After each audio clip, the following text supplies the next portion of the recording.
Hello everyone and welcome back to another Pony&Wolf Productions video. My name once again is Visual Pony and today we are reading the story Oh For the Love Of by Story Edge. It's a CMC story, so haven't read one of those in quite a while, so I'm having high hopes. Also, as always, here's a picture or a list of those amazing people who keeps this channel alive with their monthly donations. And you know that without their donations we wouldn't be able to continue this, right? Also, don't forget we have a merch store down below in which you can get amazing designs designed by some amazing artists on mugs, t-shirts, sweaters, even switch cases and shower curtains. You can now have us watch you shower. Wink wink. So, sincerely yours, Visual Pony, and I will now get into the meat of this, because I am certain that I am annoying you a great deal by now. The early morning sun shone brightly on Ponyville, bathing twilight sparkle in its warm rays as she breathed in the tranquil morning air in Ponyville Park, having stepped out for some fresh air and sunlight before cooping herself up in the Golden Oaks Library for a day of intense studying and magical practice. She continued to enjoy the peaceful morning, calling out friendly greetings to any fellow townsfolk who turned out to be early risers this morning as well, until her tranquility was shattered on her way back to the library by something suddenly plowing into her. Or rather, three somethings. Oops, sorry, Twilight. Apple Bloom apologized, picking herself and the scooter she was riding up off of the ground. Yeah, sorry, you okay? Sweetie Belle asked, doing the same, thankful that she had convinced her friends that wearing helmets during this venture was a wise decision. Beside her, Scootaloo staggered to her feet, shaking off the impact and clearing her head, before standing up her own scooter.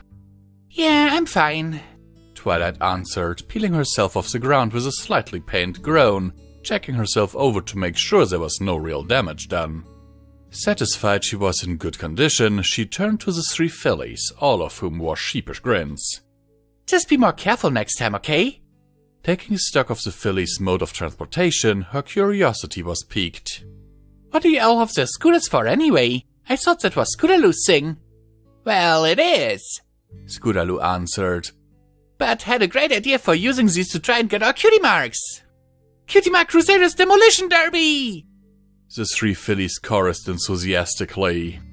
Girls, I'm not sure that's a... Twilight trailed off as she realized she was speaking to an audience of 0. And they're gone, Twilight said flatly, watching the trio ride off into the distance. So 3. Twilight let out a resigned sigh and resumed her walk back to the library, trying to salvage the peace of the once more quiet morning. A couple hours later. Whack! The loud noise sounded as the library shook, knocking a few books off of their shelves and disturbing Twilight's concentration, causing her attempt at practicing dual casting to go awry.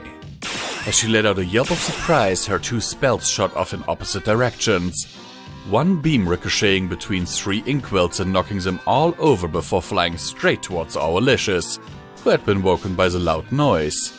He quickly reached one talon behind him and pulled out the small mirror Twilight had given him for emergencies and magical mishaps, using it to reflect the beam into the library floor where it dissipated, leaving nothing more than a small scorch mark.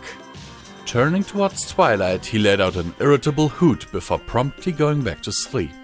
Meanwhile, the second beam had taken a much less chaotic path, instead shooting straight into the wooden statue in the middle of the library and turning it into a large banana peel. What the hey was that? Twilight exclaimed as she took stock of the havoc caused by her spell before running out of the library to see what had crashed into her workplace, while grumbling under her breath. Finally almost got the hang of using evocation and transmutation at the same time, and this happens. As she exited the front door of the library and looked around, Twilight quickly located the source of the disturbance. Unsurprisingly, the culprits were the same 3 fillies she had run into, or rather who had run into her, earlier. currently lying in a jumbled heap among the wreckage of 3 crashed scooters, 2 of which were lying in numerous pieces while the other one, which Twilight recognized as Scootaloo's, remained reasonably intact somehow. Girls, what is going on here? Twilight exclaimed a bit irritably, her usual patience frayed from the level of disruption caused within the library. Sorry, Twilight. Scootaloo apologized as the 3 fillies peeled themselves off the ground yet again, now doubly glad for the presence of their helmets.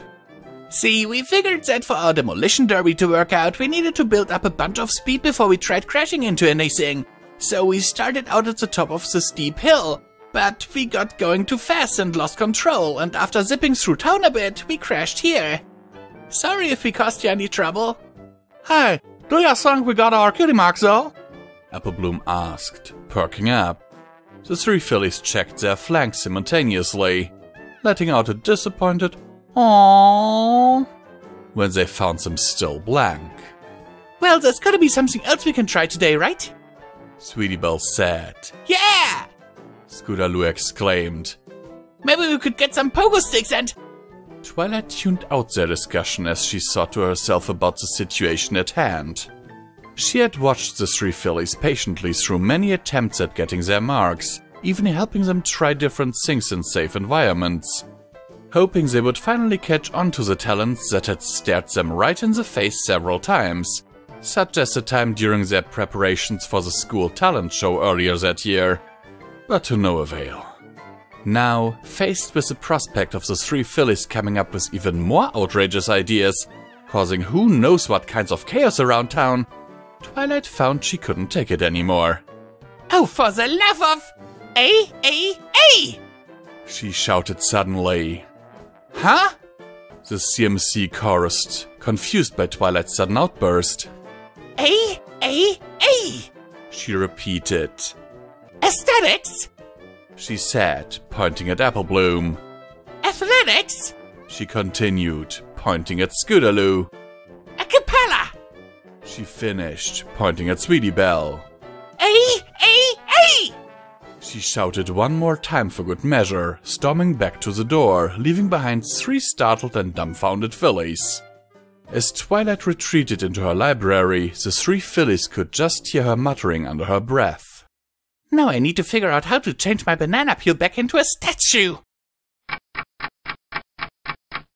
Author's note. First compelled MLP work. Just a silly idea I randomly had. This time, I make the comments because Luna is a big old meanie. I'll get my revenge when I have taken over the world. And that is where I need your help. Go ahead. Like and subscribe. Also share this video with your friends and family. And don't forget to check out my Sloth, Humans Patreon and merch store. Building an evil empire is expensive. Now to the story. I have no idea who these ponies are, but I think that, if Twilight saw their talents for so long, she should have told these kids, instead of letting them experiment. That would have solved the problem way sooner and would have prevented the mayhem the CMC caused here. No one needs to tell me my talent though. I am an evil genius in the body of an adorable kitten. The perfect disguise. Muhahahahahahahahaha.